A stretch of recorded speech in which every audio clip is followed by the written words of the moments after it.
Hi guys, this is Monu sir. आज बात करने वाले हैं एसएससी के कुछ वर्ड्स की। काफ़ी परीक्षाओं में ये वर्ड्स आ चुके हैं, तो चलते हैं वीडियो की तरफ। तो फर्स्ट वर्ड की तरफ चलते हैं, स्क्रीम। स्क्रीम का मतलब होता है चिल्लाना। जब भी बच्चा रोता है तो बहुत मुंह फाड़ फाड़ कर चिल्लाता है, चिल्लाने को कहेंगे स्क्रीम। स्क्रीम का मतलब होता है चिल्लाना।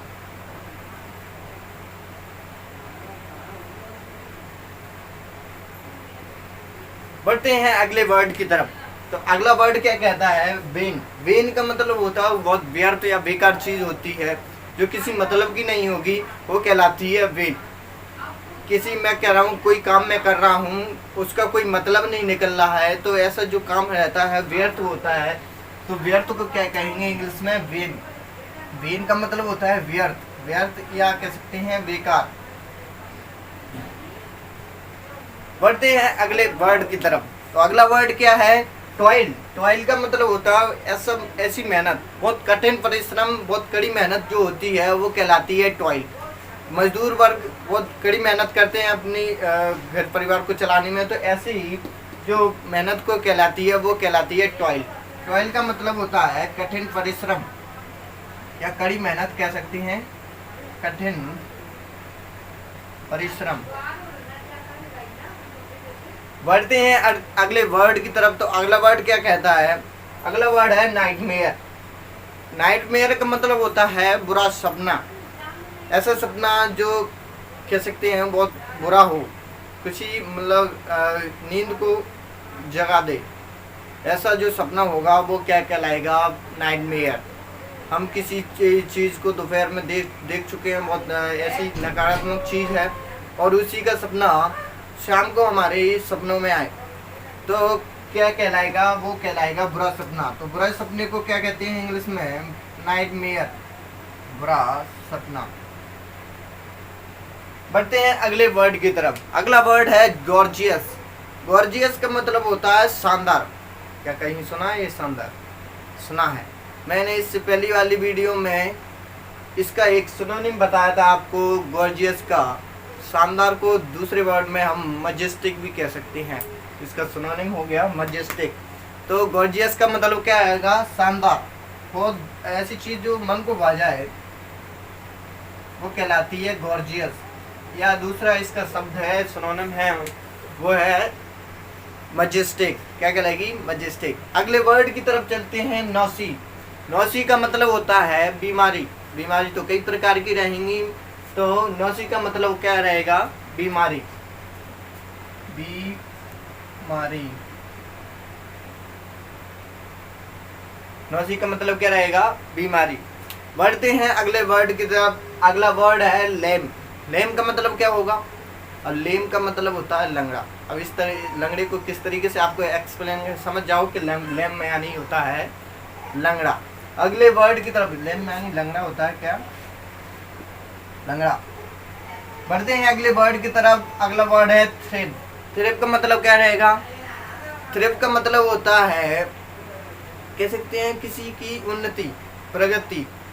जैसे जब पौधा है तो पौधा धीरे धीरे बड़ा होता है, तो उसकी क्या होती है, प्रगति होती जाती है, उन्नति होती है। जैसे मैं कह सकता हूँ कि आप जो है, आप धीरे धीरे किसी क्लास को पार करते जा रहे हैं, उसकी प्रगति होती जा रही है, आगे बढ़ता जा रहा है, वो कहलाती है थ्रिप। थ्रिप का मतलब होता है प्रगति, प्रगति या फिर उन्नति,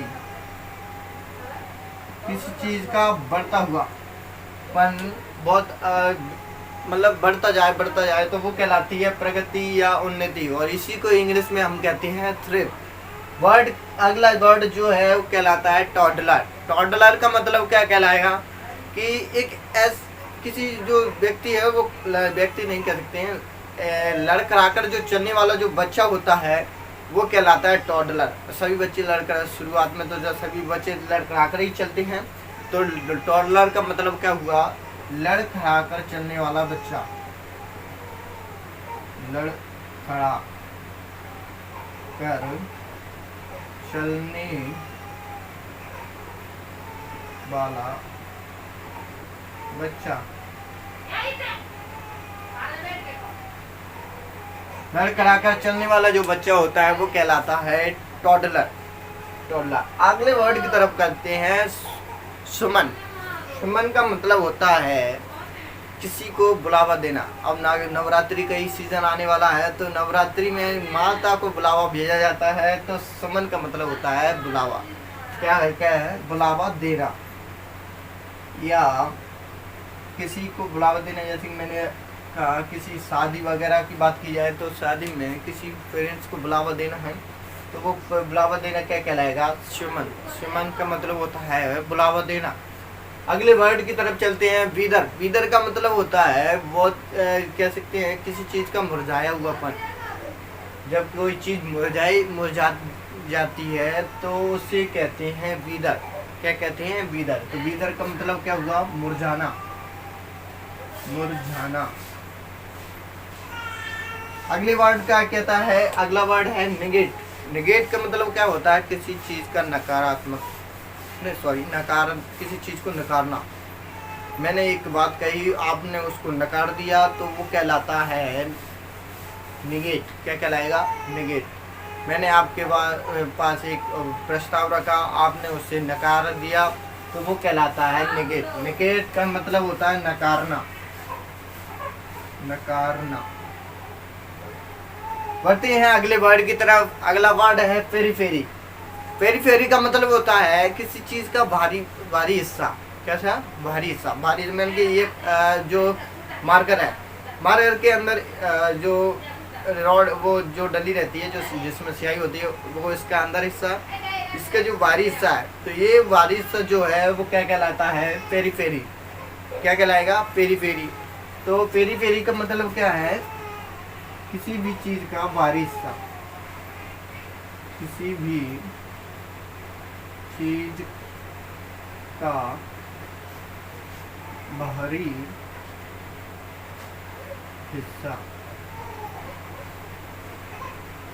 आया समझ में थोड़ा बहुत? फेरी का मतलब होता है किसी चीज का बाहरी हिस्सा। जैसे मैंने कहा कि कोई चीज ले लेते हैं, जैसे कि एक डिब्बा ले लेते हैं, डिब्बे के अंदर सामान है और डिब्बे का जो बाहरी हिस्सा है वो कहलाता है पेरीफेरी। तो पेरीफेरी का मतलब क्या हुआ? किसी भी चीज़ का भारी हिस्सा। बढ़ते हैं अगले वर्ड की तरफ। तो अगला वर्ड क्या है? जियोपैराडाइज। जियोपैराडाइज का मतलब होता है किसी व्यक्ति को या किसी पशु को खतरे में डालना। खतरे में डालने की बात की जाएगी तो क्या कहलाएगा? जियोपैराडाइज। जियोपैराडाइज का मतलब होता है खतरे में डालना। बढ़ते हैं अगले वर्ड की तरफ। जियोपैराडाइज का मतलब होता है खतरे में डालना। डालना। अगले वर्ड का क्या कहता है? अगला वर्ड है स्टेन। स्टेन में स्टेन का क्या कह सकते हैं? स्टेन को कह सकते हैं कलंक, या किसी चीज व्यक्ति पर दाग लगाना। धब्बा की बात की जाएगी तो क्या कहलाता है? स्टेन। स्टेन का मतलब होता है किसी पर कलंक लगाने की बात की जाएगी तो क्या कहलाएगा? स्टेन। स्टेन का मतलब होता है कलंक लगाना, या कलंक या धब्बा कह सकते हैं। दाग या धब्बा। कलंक, दाग।